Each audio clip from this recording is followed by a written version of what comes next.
Menanam porang tidak semudah yang kita bayangkan. Kita harus pandai dan harus tahu siklus hidupnya porang ataupun karakter porang supaya kita tidak gagal dalam penanaman porang. Untuk lebih jelas, yuk simak video saya selanjutnya.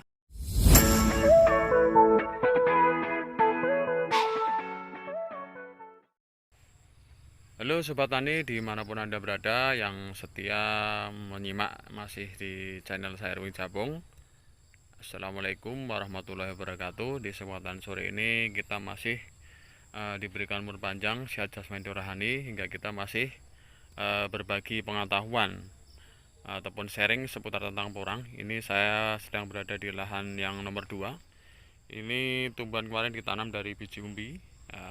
Biji umbi contohnya seperti ini, kawan. Dapat kita lihat perkembangannya. Walaupun ini di Provinsi Lampung ini sekitar udah 1 minggu tidak diguyur hujan, alhamdulillah ini masih tetap agak seger walaupun loyo ini. Dan banyak-banyak teman-teman semua yang masih di Provinsi Lampung, banyak yang sudah tumbang porangnya, termasuk punya saya di satu lokasi juga tumbang. Ini lokasi yang nomor 2. Alhamdulillah ini masih seger walaupun dalam masih keadaan ada yang loyo itu, yang kuning sebelah sana itu, kawan. Dapat kita pahami, kawan, kita bahas sekarang ialah kita menanam porang itu tidak semudah yang kita bayangkan. Walaupun porang itu kita lempar aja, perumpamaan ngomongnya itu hidup, tapi kita harus tahu siklus cara hidupnya porang, yaitu kita tidak sembarangan. Yang pertama dalam penanaman porang ini kita harus persiapkan pertama adalah lahan kita bikin gembur dulu. Yang kedua kita persiapkan pupuknya, tentunya pupuk yang kita siapkan harus yang sudah fermentasi. Yang ketiga yaitu kita persiapkan adalah dari bibitnya, yaitu yang ketiga bibit itu harus kita persiapkan. Yang kalau emang dari umbi kita harus persiapkan bibit yang udah asli dorman, yang udah dorman artinya dalam pemanenan umbi itu dalam waktu sebulan setelah dorman, baru 11,5 atau 2 bulan baru dipanen, itu artinya umbi-umbi udah tua. Ataupun kalau bibit katak, kita harus pandai sekali untuk sebelum kita menanam harus memilih bibitnya itu betul-betul bibit yang bagus, artinya udah dorman, bukan katak potesan. Ya contohnya kayak kemarin, di tahun-tahun kemarin baik gagalan dari petani karena petani di kurangnya pengetahuan ataupun karena dia bermodalkan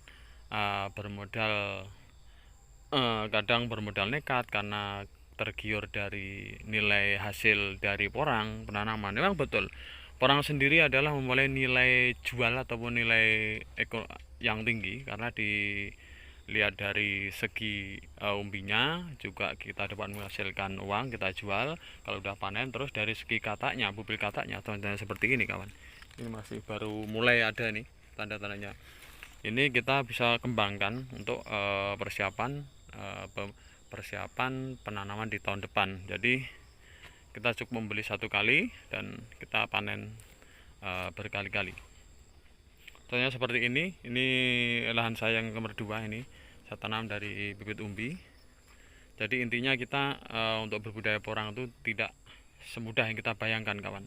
Kita harus betul-betul tahu siklus hidup atau siklus tumbuhnya porang, yaitu pada ya emang di luar musim memang hidup tumbuh porang, cuma kita pertumbuhan porang ini di luar musim itu tidaklah stabil seperti pada waktu musim porang hidupnya, yaitu kita tanam porang mulai bulan 9 sampai bulan 11. Untuk bulan ke-12 sampai bulan kesananya itu artinya curah hujan udah tinggi, itu kita tanam polybag. Makanya kalau menurut saya untuk penanaman sekarang ini adalah masanya udah berhenti untuk menanam dari bibit umbi atau dari katak. Kita harus menanam yang dari bibit yang udah bertunas supaya tidak banyak gagalan, yaitu di gagalan untuk kita menanam. Jadi kita udah bermodal banyak tapi nanti kita akan gagal, akan sayang sekali. Makanya sebagai pemula ini semoga bermanfaat. Kita harus menanam porang, janganlah tergiur dengan harga yang mahal terus kita tanpa pengetahuan terus kita menanam porang bukan pada waktu atau bukan pada musimnya. Artinya kita waktunya untuk menanam porang itu yaitu pada waktu bulan 9, mulai bulan 9 sampai bulan 11 tentunya. Menurut pergeseran musim, contohnya musim sekarang ini kita prediksikan udah banyak hujan posisi di Lampung.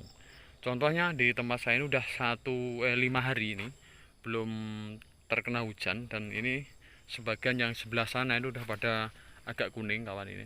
Cuma yang sebelah sini ini alhamdulillah ini masih seger seperti ini. Nah, makanya kita saling sharing untuk budaya seputar tentang porang. Bukan maksud saya untuk menggurui, cuma sharing supaya semoga bermanfaat.